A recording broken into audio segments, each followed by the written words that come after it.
Land titling act మీ అందరికీ తెలుసు. ఈ రాష్ట్రంలో ఈ ల్యాండ్ టైటిలింగ్ యాక్ట్ అనగానే భూ యజమానులందరూ కూడా ఉలికిపాటుకి గురయ్యారు. పిడుగుపడ్డట్టు భయపడిపోయారు, భయాందోళనకు గురయ్యారు.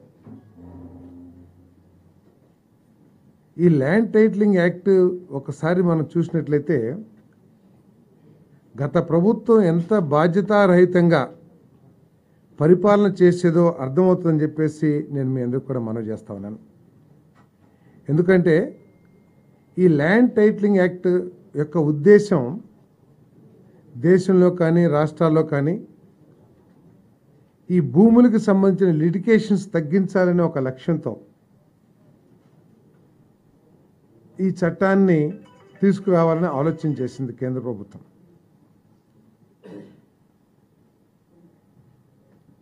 ఈ రాష్ట్రంలో ఆమోదించినప్పుడు ఏం చెప్తున్నారంటే వాళ్ళు కేంద్ర ప్రభుత్వం తీసుకొచ్చిన అంటే బీజేపీ తీసుకొచ్చిన చట్టాన్ని మేము అమలు చేశాము అని చెప్పేసి చెప్తా ఉన్నారు.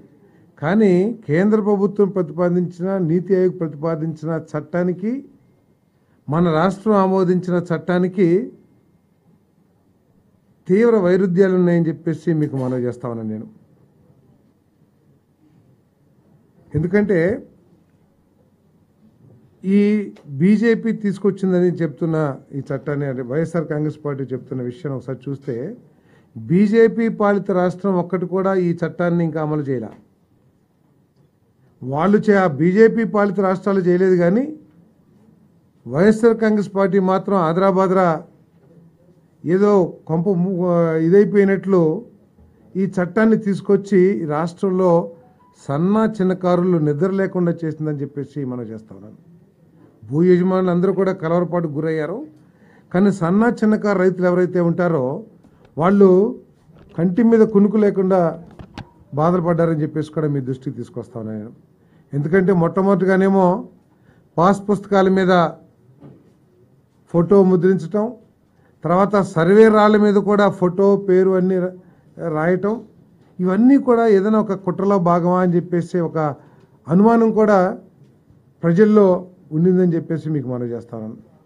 ఇదంతా కూడా స్వార్థంతో అంటే లిటిగేషన్స్ పెంచేసి దీని ద్వారా ఏమైనా లబ్ధి చెందాలని ఆలోచన ఉందేమో అని కూడా ప్రజలు ఆలోచిస్తున్నారు.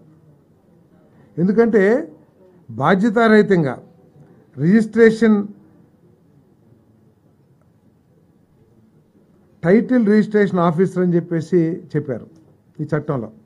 ఆ టైటిల్ రిజిస్ట్రేషన్ ఆఫీసర్ ఎవరో స్పష్టం చేయాలి. ఆ చట్టం ఎవరన్నా పార్టీ నాయకుడిని పెడతారా, లేదా నామినేటెడ్ వాళ్ళని ఆ ఆఫీసర్గా పెడతారా, లేదా ఒక ఎంఆర్ఓని పెడతారా, లేదా ఎవరైనా జ్యుడిషియల్ పెడతారా అనే విషయాన్ని ఎక్కడ కూడా స్పష్టం చేయకోకుండా అంబిగ్యూటీగా వదిలేసింది. దాంతో అర్థం కాని పరిస్థితి.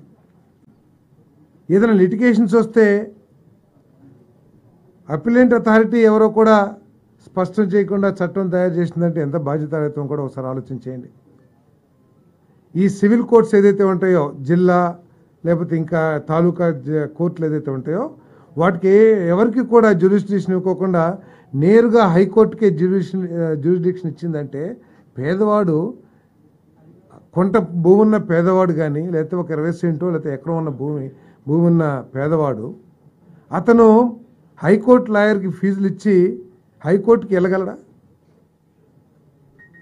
అంటే ఏ ఉద్దేశంతో సివిల్ కోర్ట్స్, అది పేరే సివిల్ కోర్ట్స్, సివిల్ మ్యాటర్స్ హైకోర్టుకి వెళ్ళినా కూడా ముందు మీరు సివిల్ కోర్టుకి వెళ్ళండి అని చెప్పేసి ఉత్తర్వులు ఇస్తారు హైకోర్టు కూడా. అటువంటి సివిల్ కోర్ట్స్ని తీసేసేయాల్సిన అవసరం వచ్చిందో కూడా ఇక్కడ అర్థం కాని పరిస్థితి. ఇటువంటి భయాందోళన పరిస్థితుల్లో, ఎందుకంటే మనకి ఒక ఎస్టాబ్లిష్మెంట్ రెవెన్యూ లాస్ ఉన్నాయి మన రాష్ట్రంలో మొట్టమొదటి నుంచి కూడా. ఏదో చిన్న చిన్నవి ఉంటే వాటిని ఎనామిలీస్ అన్నీ కూడా మనం తీసేయడానికి ప్రయత్నం చేయొచ్చు, కానీ ఈ విధంగా స్వార్థపూరితంగా దోచేయాలన్న ఆలోచనతో ఒక యాక్ట్ తీసుకురావటం అనేది చాలా బాధాకరం అని చెప్పేసి మనం చేస్తాను. మరి ప్రజలకు భరోసా కల్పించడానికి మరి ఈ చట్టాన్ని రద్దు చేయాలని చెప్పేసి క్యాబినెట్ తీర్మానించింది. ఒరిజినల్ డాక్యుమెంట్స్ కూడా పొందే అవకాశాన్ని, ఎందుకంటే యాక్ట్ ప్రకారం ఒరిజినల్ డాక్యుమెంట్స్ కూడా రావని చెప్పేసి అర్థమవుతా ఉంది. ఒరిజినల్ డాక్యుమెంట్స్ కూడా మరి వారికి ఇచ్చేస్తాం కూడా జరుగుతుందని చెప్పేసి మనం చేస్తా ఉన్నాను.